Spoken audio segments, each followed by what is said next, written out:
Hello and welcome to the Franklin Templeton Martin Currie 2025 UK Equity Masterclass. I'm Michael Brown, I'm the CIO of Martin Currie, and I'm really delighted to have with me today our UK equity team.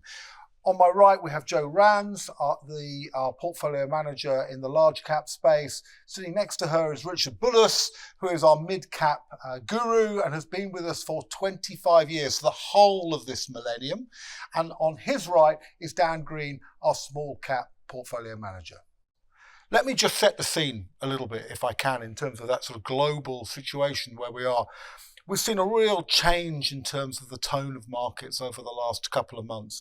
Very straightforward. The Trump presidency has raised the fears of fiscal laxity, of more inflation, more growth. The tariffs that he's proposing to put on 10% on all goods, 40% on Chinese goods, and 100% on all imported cars is really dangerous for an inflationary environment, and the markets are really worrying about that. And as a result of that extra growth and that extra inflation in the US, what we're seeing now is that ripple right across the globe. So we're seeing all the bond markets begin to really feel the effects of that. But it has to be said that the UK has taken a little bit more of a hit than most other people. And the reason for that is simple. We had our budget at the end of October. It actually, under the forecasts of the OBR, was going to produce not a lot more growth, but actually quite a bit more inflation. So you kind of see the markets doubling down at this moment in time on that fear, and the biggest fear of all, of course, which is always stagflation.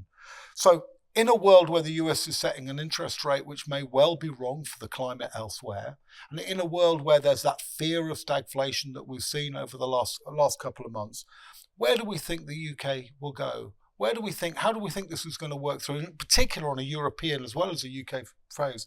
And I have to say, I think where we're looking at this moment in time is a classic case of good news and bad news. And actually, it's the bad news that will drive the good news. It looks as if we're going to be a little bit weaker on the global economic front. It looks like that's going to bring down inflation, and there is our good news, opening up the doors for central banks and the ECB and the Bank of England, perhaps not as much the Fed, to start to cut rates. What's going to be the influence of that? Well, classically, the dollar would strengthen. So maybe we shouldn't be talking so much about sterling weakness, but actually dollar strength in that set of scenarios. So we're sitting here a bit with the investor's paradox, which is we may well see a little bit of macro news, which is a little bit worse over the next quarter or so, but actually that will set us up for a much more constructive rate cutting environment in the second half of 25 and probably well into 2026. So for us then, let's drive into the portfolios. What is the portfolio that you would want to own over that period as the economy is a little bit weaker? What is the portfolio you want to own for that recovery as rates are beginning to fall? And then lastly, when do you think the markets will start to discount the bad news is beginning to get over, and actually we can start to look forward to that rate cutting environment? So given this backdrop, how does it impact on the UK? Joe, as our large cap investor and with the biggest part of your portfolio on the international side, give us some thoughts and some feedbacks about how these themes are working through your portfolio and the impact that they're having today. Yeah, so in general, large caps tend to be much more resilient during tougher times. So if we look back to 2022, when the world was really fretting about rising inflation and rising interest rates, the FTSE 100 finished the year up. And you compare that to the MSCI World, which was off nearly 20%. So that was a remarkable performance. And yeah, I think really remarkable. Really doesn't get the UK never gets the credit for its resilience in 2022. No, exactly, it doesn't. But if you look at the large cap space, it's really a low beta and a really defensive market. So if we look at the composition of the market, it has really good exposure to some very defensive earning streams. So if you think about things like pharma, tobacco, food retail, and beverages, these companies sell products which people have to keep on buying regardless of the economic backdrop. Also within the index, we have good exposure to commodities, so oil and gas and mining, which tend to do well in inflationary times. And finally, banks are a really big part of the index as well. And that sector has done well over the last couple of years on the back of rising interest rates, which is really good for their profits and therefore seeing good cash returns.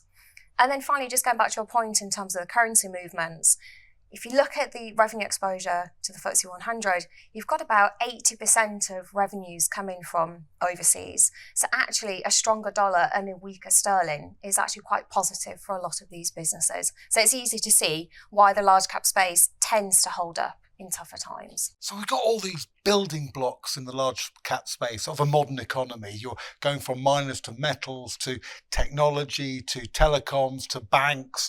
So you're working your way all the way through, if you like, that infrastructure that a modern economy requires, both on a domestic and international basis.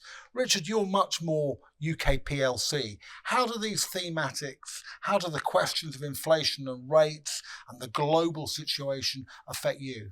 Yeah, you're right, Mike. Yeah, I mean, you're right to talk about the sort of global repricing in the bond market, more so, I think, rather than the more idiosyncratic sort of sovereign risk in the UK.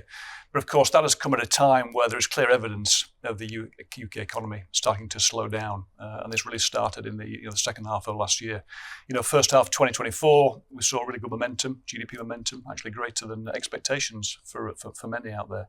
And then in the summer, we've seen that sort of economy start to flatline in the second half of 2024, and of which we're now seeing a bit of a sluggish environment coming into 2025. And it's really stemmed from a bit of a confidence hit from the big macro picture, primarily here in the UK, not only the US elections back end of last year, but clearly in the UK were the elections in the summer.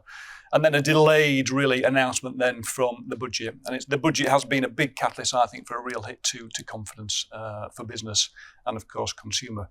What you've had, we know, is very negative rhetoric from the government from day one. We've had the promise of very much pro-growth, a pro-business agenda. We've not quite had that yet. And I think the big step up in costs for business, employment costs, we've seen that with national insurance contributions and the rise in the national living wage, that sort of 25 billion pound of extra cost heaped on business at a time where the macro is flatlining has really influenced business decisions at the moment and is affecting, let's say, hiring intentions. So there is a concern that heaping cost onto business is going to come through into greater inflation, which is getting the inflation scare, but also again a bit of a growth scare as well, and how the companies react and consumers react in this environment with things slowing down. So this has come really a bit of a head at the same time on the bond market, which means we are getting a bit of a hit to confidence. And I say we're seeing that in some of the latest corporate intention survey data. Hiring expectations are the lowest they've been for a long time, and corporate and business confidence and consumer confidence starting to weaken in that backdrop. So we've sort of got to work through that primarily, I think, at this stage in time. But of course, the backdrop one is hopefully one of still growth for this year. But I think we do need to really ask the question now, this weakness that we're seeing into 2025, does it continue, potentially get a little bit worse, or do we see a revival of a bit of momentum coming in the summer into the back end of last year? So I think to your point, the bad news could be good news, but actually the market again is going to be very fixated with data points, unemployment, and in particular inflation.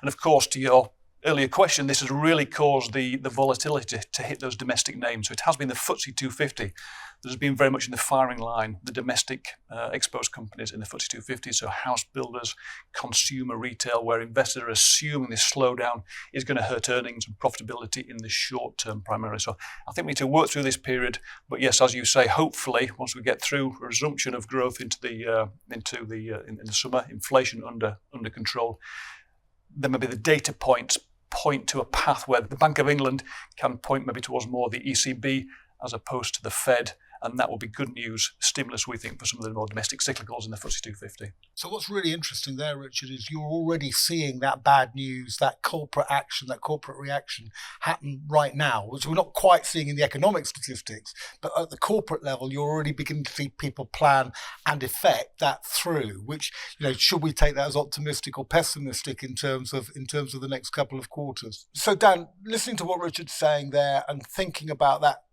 corporates already reacting to the change in circumstances. Are you seeing the same at the small cap level? When we talk to companies, they are waiting really for interest rates to be cut to get a bit more confidence into the economy. And And as what you're saying, Mike, and what Richard was saying, that we do start to see more poor economic data, we might see interest rates being cut quicker than is expected, and that would be positive for UK small caps. In history, you can look back and see that in an interest rate hiking cycle, small caps underperform, and we saw that in 2022 and 2023. But I think the conversation and consensus is very much about interest rates coming down. It's just about how far and how fast. And when interest rates do come down, that is positive for small caps. But we also have to get away from the macro a little bit. Our investment approach is fundamentally trying to understand and evaluate businesses, looking at them on an individual basis, how are they going to progress and perform and grow going forward. So in small cap, we're looking, this small cap today, could it be a large cap or a mid cap stock of tomorrow? But it's also important to remember when you're investing in UK small caps, it's not just investing in the UK economy. There is a domestic bias to it when you compare it to the FTSE 100, but we've also got lots of companies that are very fast-growing, innovative, agile companies which are taking their products and services internationally. So while the macroeconomic background is a factor in this, there's cyclicality in every single company, we've also got businesses here in the UK that have tapped into global growth trends and will do well whatever happens in the economy. So just because these are newer, probably less mature businesses, you find more of them at the smaller end of the market. So taking all of that together and putting that picture together and that jigsaw together, let's talk about the themes that are in the portfolio and how you're building the portfolios at this moment in time and how you're putting those together in this current environment. I'm going to come to you, Richard, first on this one. Again, UK PLC. What is the thematic that you're pursuing at this moment in time in the portfolio? Yeah, so when you invest in the FTSE 250, you can't get away from some of those consumer domestic names. I mean, there is a greater weighting in the 250 than the rest of the market, and you can see that by, if you look at the revenues of the 250, it's 55% domestic, actually 45% overseas. So you need some exposure to those consumer names. And I sort of mention that because we have been actually, reasonably positive on the macroeconomic backdrop, seeing momentum in the first half of last year, and been a little bit wrong-footed towards the back end of last year. So we've got to be very cognizant at the moment that actually the potential range of outcomes out there in the economy is probably as wide as it's been for a while. We've touched on some of the data points that are looking a little bit weak, and whether we can regather an element of momentum. But overlaid with that, the consumer, when you're looking at the UK economy, is very important. It's 60% of UK GDP. So, sentiment and confidence is going to be important. But underpinning that consumer, you've got some strong fundamentals. Confidence is not quite there yet. But if you look at some of the opportunities for the consumer at the moment, coming out of that huge inflation spike, I'm talking more about the opportunity for real wage growth in this environment now. Wage growth in the private sector coming ahead of inflation, which is putting more discretionary money in people's pockets. That's allowing them to spend a bit more, of course. So that underpin we think is quite helpful. You've got the national living wage increase coming through in April as well for the lower end of the income spectrum. Backed up by reasonably strong balance sheets for the consumer as well. And still, as a phenomenon in the UK, we have this excess savings for many people in the economy. I've seen, figures talked about from 150 billion up to 350 billion of excess savings, very different from the US, which has been spent. So, there's almost an incentive at the moment, given, short-term deposit rates are 4.5 for cash on deposits. So there's an incentive to sort of save rather than sort of spend, but that does give a bit of an underpin, I think, to the consumer. Plus a housing market that's been fairly robust, and we like to talk about the housing market being in the UK. We know where transactions are reasonably healthy and house prices are being quite stable as well. So the underpin really of the consumer is okay. It is that extra confidence to want to spend. But of course, when you look at the FTSE 250 space, there's some fantastic consumer businesses in that sort of 700 million to 4 billion range that really are, you're backing some of the best of British in that mid-cap space that have really earned their stripes through a difficult 4 or 5 years of conditions. I'm talking through the pandemic, looking at some of the supply chain issues, the hike in sort of energy costs and inflation. They really have, we think, management teams really been quite exemplary how they've managed the business through these periods. And of course, if we're in for a period now of slower growth, a bit of a weaker environment, there's muscle memory there for many of these companies. They have a playbook how to get through. And of course, what you want is those that are generally market leaders, have a certain amount of size and scale, in their end market, can use that to their advantage. You want them to grow into this downturn, take advantage of some of the capacity that may come out of that industry. So I'll give an example of Cranswick, which is, it's a consumer business, not selling direct to consumer. They're a food producer selling into the food retail industry. So it's ultimately a consumer business. But, if you look at that business, how well they've done through the past 4 or 5 years, turnover profits up 50% in 5 years, quite phenomenal. Run by two very skilled, entrepreneurial, operationally skilled chief exec and FD. We're backing these individuals to grow this business through this downturn, do the right thing, keep the foot on the accelerator for growth, and they will accelerate on the other side. So really seeing it from our point of view, those companies that can take advantage of maybe a weaker period and look to grow on the other side. So Richard, great balance sheets, consumer pretty strong, confidence really lacking, some really savvy management who could actually start to take advantage of this situation. A bit more complex at the large cap side, in particular in the international focus. But are you seeing the same trends and the same themes available to you, Joe? Yeah, so actually a bit like mid-cap guys, we have actually also had good exposure to the UK consumer. We've just been attracted to the fact that we've seen the real wage growth come through for the last 18 months or so, and that we've started to see rate cuts come down. And the more cuts we see from here, the more that these savings will be kind of unleashed. So we've seen good support there. So that's definitely been a trend. Also, just kind of emphasise for the long term, and we always commit to having at least 70% in large caps in UK equity income strategy. It's currently kind of north of 85%. And generally, just within the large cap space, we see more resilient earnings stream and good yield opportunities, and therefore kind of lower volatility in general. So to take a couple of examples of holdings we have good exposure to, be things like defensive earnings, such as from Unilever. So this is a home and personal care business, very, very global, behind brands such as Vaseline and Dove and Cif. And it's a fairly new management team in there, and they're really restructuring the business and refocusing it to accelerate growth. And we also have good exposure to the tobacco sector. I think a lot of people can get very negative on tobacco and just think the growth prospects are really negative because they just look at cigarette volume declines in developed markets. But actually, we see good profit growth from this space. This is down to pricing growth in tobacco products. But also you've got global population growth, which is helpful. And these businesses are diversifying into non-tobacco products, so vaping, etc. So we are actually seeing good profit growth, which is further enhanced at the EPS level by share buybacks. These businesses generate a lot of cash, so they can pay really chunky dividend yields, but also return cash in the way of share buybacks. So that's an attractive space. And finally, I would just comment in terms of themes would be banks. People that have followed the strategy for a while would know that we've generally not been particularly positive on the banks, just recognising that they're fairly low quality businesses, and in an era of low interest rates, banks really earn very little in way of returns. But what we've seen over the last couple of years, as we've returned to a more normal level of interest rates, the banks are actually able to generate much better levels of return and become these kind of dividend-paying businesses that we've seen of the past. For instance, we hold Barclays, and that name is seeing restructuring, driving returns higher. So we're seeing really good dividend growth, dividend yield, but also share buybacks, really quite substantial.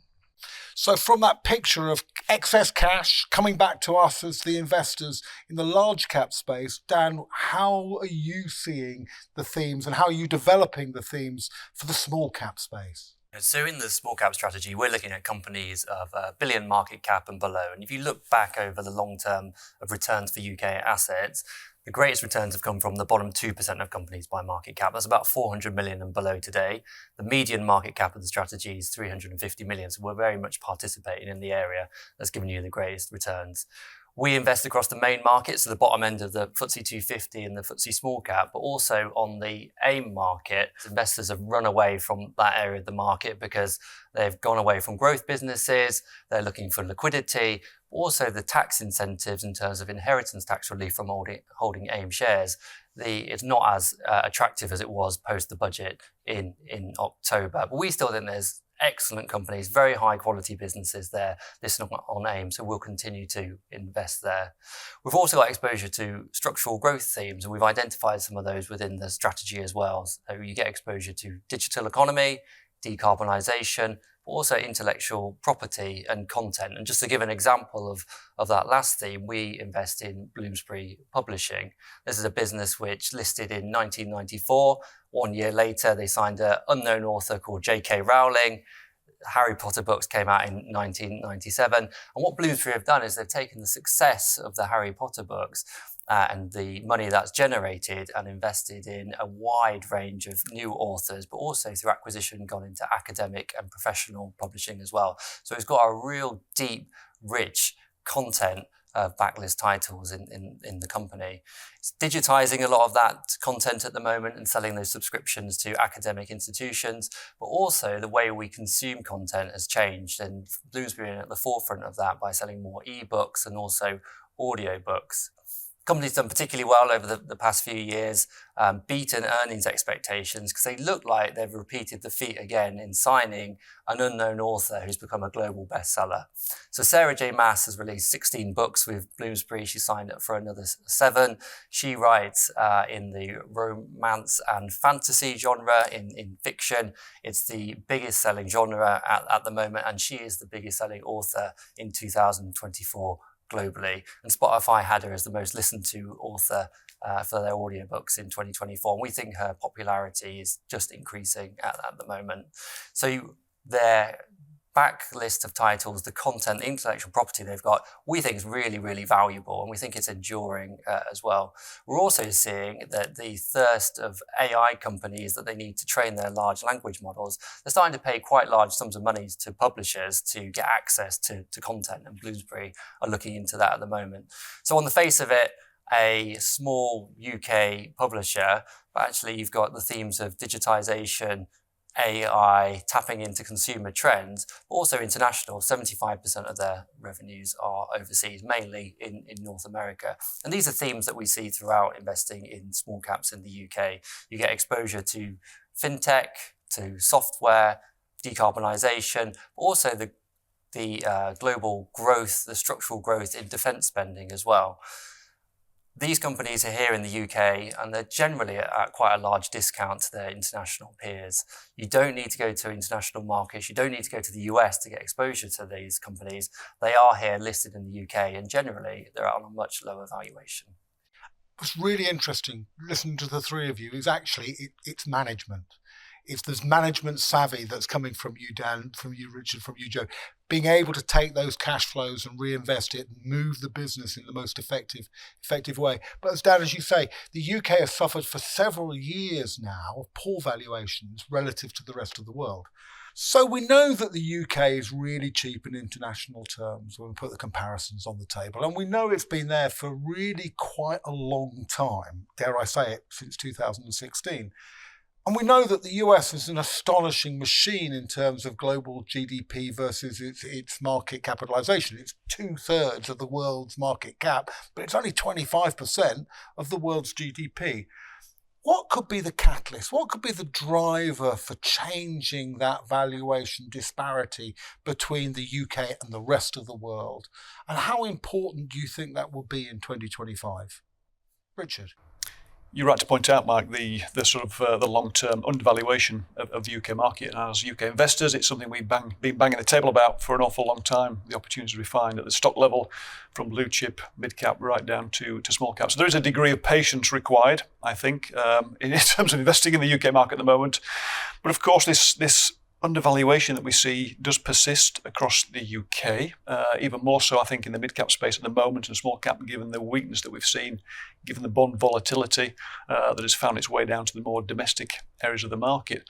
So we do think, and it is very important, your starting valuation at your time of purchase is very important to determine your future long-term return. So we do see that entry point now, given valuations look attractive, as a very interesting point to revisit what we think is probably a less bad situation the market is calling for at the moment.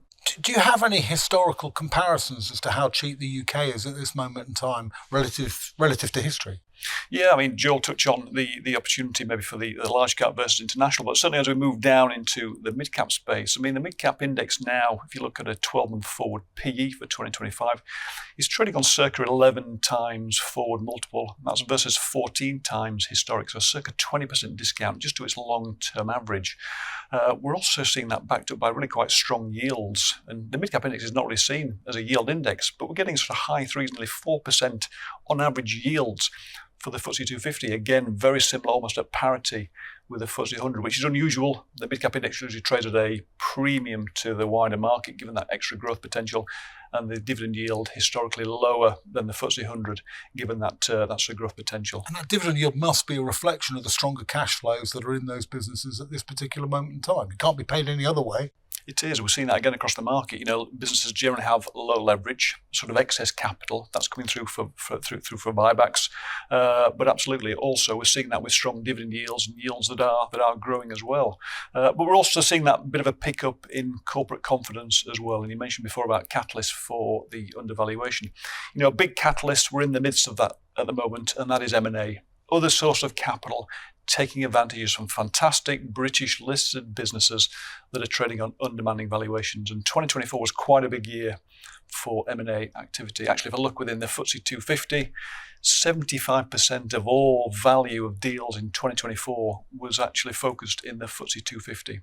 75% of all the value, not the number of deals, the value of the deals was in the 250.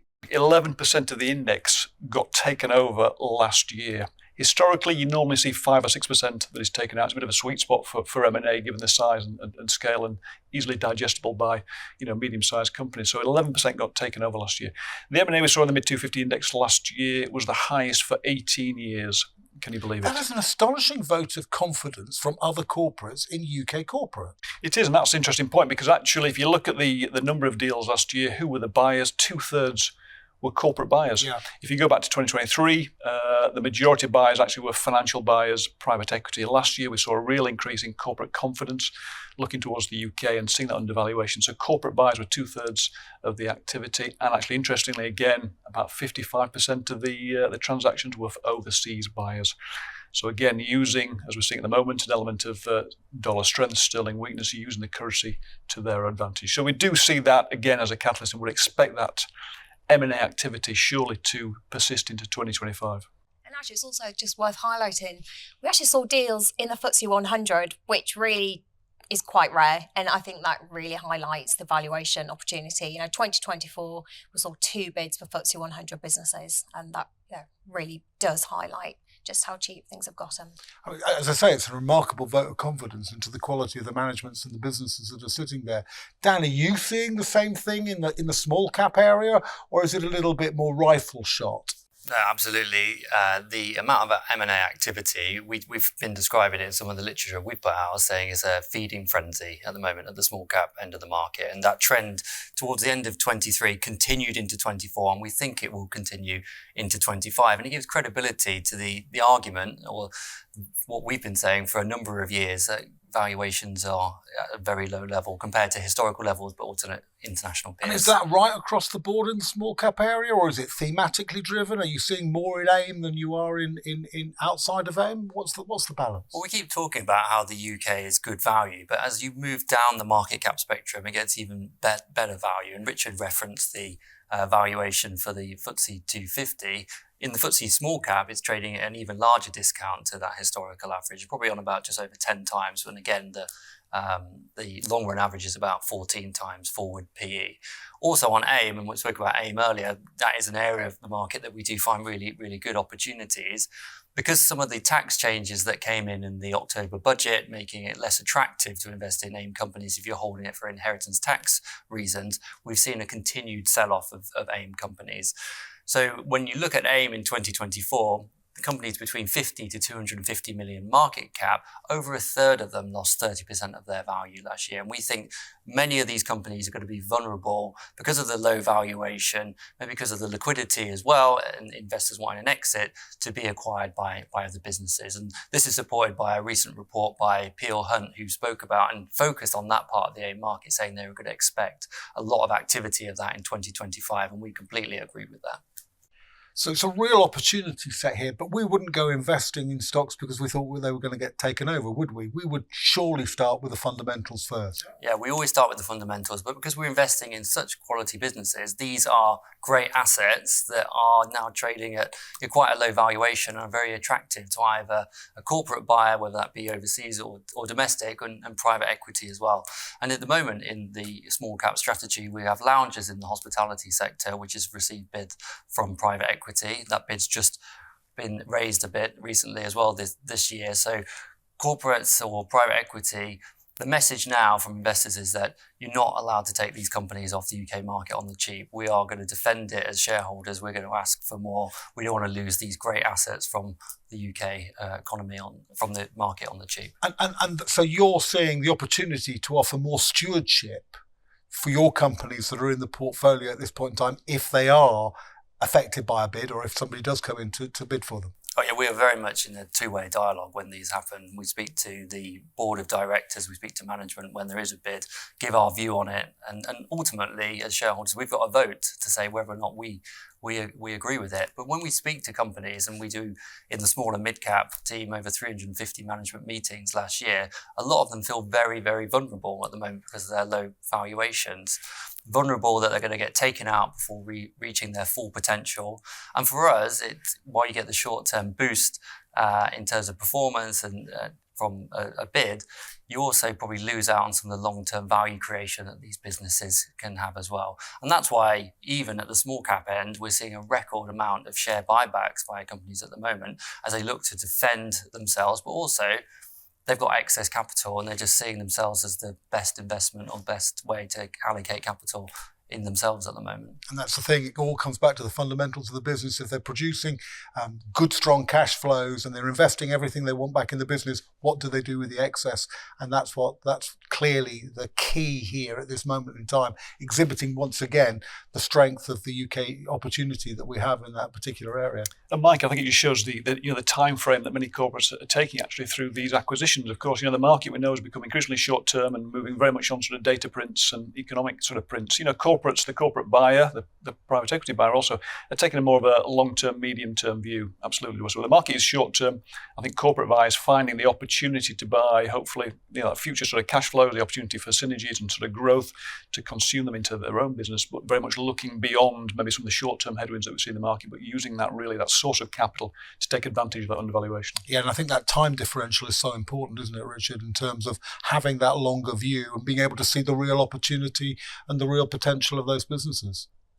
So that's really interesting. The message I'm getting from all of you is that the corporate is actually really confident about the UK. The consumer might be a little bit worried about the weather at this point in time, but there's a real vote of confidence coming in from corporations buying now before it gets expensive, which is fascinating. Maybe a point that people don't really bring out at this moment in time. And I think that leads me on to a slightly different point. We all know that equity markets climb walls of worry. We all know that people sit there complaining about things, moaning about things, talking about black swans. Is there such a thing as a golden swan? Could there be something that is good news? Could there be something we could get excited about in 2025 that we're not talking about, Joe? So, one thing I'd flag would be pension reform. It's kind of talked about a bit more now, and it feels like perhaps there's something that could happen. And I think that this would just be such a big positive for UK equities. It would create a substantial buyer of the domestic market and encourage overseas buyers as well. If you remember back in the early 1990s, insurance companies and pension funds owned over 50% of UK equities, and today it's less than 5%. So there's a huge potential opportunity. That sounds very nuts and bolts. It sounds kind of technical. It sounds kind of, really quite complex. But you're saying it just comes down to the fact that they've been really underweight in UK pension funds, in UK equities at this point in time. So, yeah, we've certainly had this huge headwind for flows for a number of years from these constant outflows.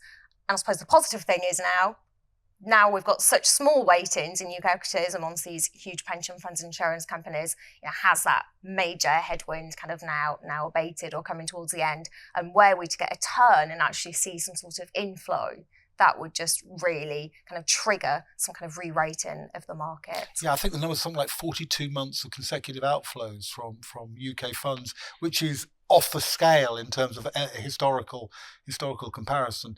Richard, what would be your golden swan? Yeah, I'm not sure about a golden swan, Mike, but I think I suppose sat here where we are in January, looking towards the the year ahead and beyond. I think we need to address the fact that maybe the government need to maybe change their rhetoric somewhat, because I think that is having a big impact on sentiment and confidence in the UK, but globally as well. So I think if I would look to one of my wish lists for 2025, it would be an opportunity, I think, for Westminster now to rebuild bridges with business and get back on that pro-growth, pro-business agenda. It's a wish list. We may or may not see it, but I think you need to get business on side without a doubt. We need investment. We need to for businesses to work together with government, but feel confident in a stable environment where they're not being taxed huge amounts. They've got to invest, and they've got to feel they can get that confidence from and stability from government, let's say. So I think an element of a slight pivot, I think, certainly would be helpful. Not that we may see it, but of course that may help then for investors and for consumers just to look through the doom and gloom. We're very good in England and Britain to talk ourselves down. We've got to, as investors as we do, try and step back and look through the doom and gloom and look for the opportunities. I think any sort of shift in sort of sentiment or confidence would be great for the UK equity market. It may help Joe's point in terms of flows as well, and maybe some international investors looking to diversify away from US might find its way to the UK. Capital ultimately follows to some of the best risk reward opportunities. We think you're getting the reward at the moment. If we can just reduce some of the risk, maybe politically, geopolitically, maybe something about the economy as well, we think that could be an opportunity for capital flow into the UK. So Dan, apart from yet another Sarah Jane Maas novel to come through from Bloomsbury to cheer us all up in this gloomy January weather, what would you look for as something to get excited about, some good news for 25? For me, it's about, can we get away from everything being so macro-driven a little bit? Can fundamentals come back to the fore? When I look at the strategy, we're so excited about some of the products and services and the growth these businesses have got going into international markets, and that to become front of mind for investors as well. But also just general confidence in the UK market, valuations rising, and I think there is a whole sort of wall of companies wanting to come to the market. They're wanting to IPO. IPOs have been really quiet for the past few years. They're waiting for a bit more confidence. They're waiting for valuations to get there, but they're ready and they're ready to go. So I think this year we'll see a step up in IPOs. We might see some really interesting companies come through. We need them to replace all the companies which are leaving the market, and IPOs really are the lifeblood of the small and mid-cap end of the UK market. So that's what we're looking forward for in 2025. It's quite an exciting scenario. We've started with bad news and we've started with the macro, and Dan, you've quite rightly corrected me. Let's get back to the companies. Let's get back to the real world, and let's have a look what's going on in the real world. And it feels to me as if what I'm hearing is a kind of quiet confidence here that not that much can go wrong, and if we could just release that energy and that entrepreneurial spirit, then actually the UK equity markets could perform really quite well in 2025. Joe, Richard, Dan, thank you so much for the masterclass today, and let's setting the scene for 2025. Let's come back in 26 and let's see how right we were. Great. Thanks, Mike. Thanks very much. Thank you.